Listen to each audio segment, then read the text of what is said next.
அரசு போக்குவரத்து கழகம் இன்றைக்கி அரசு போக்குவரத்து கழகத்தை பொறுத்த வரைக்கும் 2011 2021 வரை அனைத்து இந்திய அண்ணா திராவிட முன்னேற்ற கழக அரசு இருக்கின்ற பொழுது 16,500 புதிய பேருந்துகள் வாங்கி நாங்கள் இயக்கணும். ஆனால் இன்றைக்கு இன்றைக்கு பல பேருந்துகள் டயர் கலந்து போகும் பண்டிலும் இடையிடையே பழுதாண்டு நிற்கின்றது மற்றும் மழைக்காலத்தில் ஒழுகின்ற பேருந்து தான் அதிகமாக இருக்குது. கடந்த காலத்தில் முந்தைய ஆட்சியில் அதனுடைய பயன்பாடுகள் பார்த்திங்கன்னா அரசு விரைவு போக்குவரத்து கழகம் அதனுடைய ஆயுள் காலம் 3 வருஷம் தான். 7 லட்சம் கிலோமீட்டர் தான் அந்த பஸ்ஸை இயக்க முடியும். அதை 7 ஆண்டாக உயர்த்தினாங்க. பிறகு மாண்புமிகு பேரவைத் தலைவர் அவர்களே, மாண்புமிகு தமிழக முதலமைச்சர் அவர்கள் ஆட்சி பொறுப்பு ஏற்ற உடனே முதல்ல சொன்னதே குக்கிராமங்கள் நகரத்தோடு இணைக்க வேண்டும்.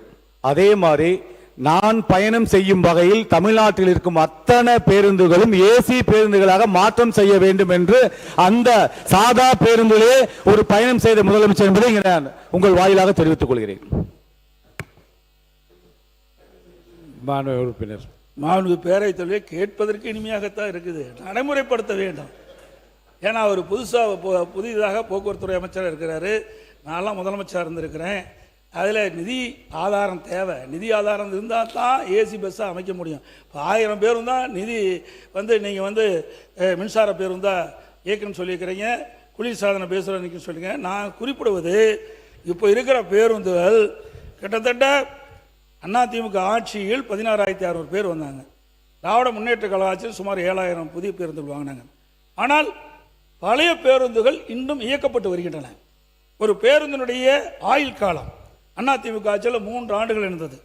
அதனுடைய பேருந்தினுடைய இயக்கின்ற தூரம் 7 லட்சம் கிலோமீட்டர். அதை கடந்த கால ஆட்சியில் அது 3 ஆண்டுகள் இருப்பது 7 ஆண்டாக உயர்த்தினாங்க. 7 லட்சம் கிலோமீட்டர் இருப்பதை 12 லட்சம் கிலோமீட்டராக உயர்த்தினாங்க. அதே போல் அரசு போக்குவரத்து கழகம் அதில் 6 ஆண்டுகள் என்பதை 9 ஆண்டுகளாக உயர்த்தினாங்க. 6 ஆண்டுகள் அதிமுக இருக்கிறத 7 லட்சம் கிலோமீட்டர் வரைக்கும் இயக்கலாம். கடந்த கால ஆட்சியில் அது 9 ஆண்டுகளாக உயர்த்தி 12 லட்சம் கிலோமீட்டராக அந்த பேருந்து இயக்கப்படும் சொன்னாங்க. அப்போ ஏற்கனவே இதெல்லாம் ஓடியாச்சு. அதாவது 7 லட்சம் கிலோமீட்டர் ஓடினாவே அது கண்டமாக்கிடணும். அதுக்கு மேலே 12 லட்சம் கிலோமீட்டர் ஓடியாச்சு. அப்படி ஓடுற பேருந்து தான் இப்போ இயக்கிட்டு இருக்கிறீங்க.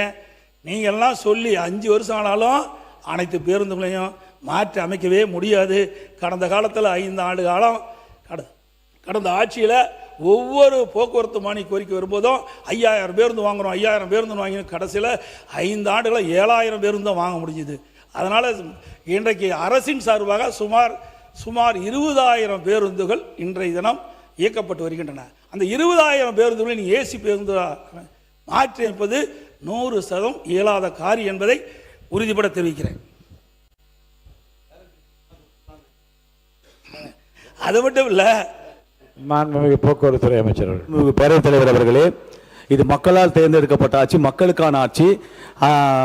மாண்புமிகு சட்டமன்ற உறுப்பினர் அவர்கள் சொன்னாங்க, அதற்கான சாத்தியக்கூறுகள் அத்தனையும் இந்த ஆட்சியில் நடைமுறைப்படுத்தப்படும் சாத்தியக்கூறுகள் இருக்கிறது. கண்டிப்பாக படிப்படியாக மாற்றித் தரப்படும் என்பதை இங்கு அழுத்தமாக தெரிவித்துக் கொள்கிறேன் உங்கள் வாயிலாக.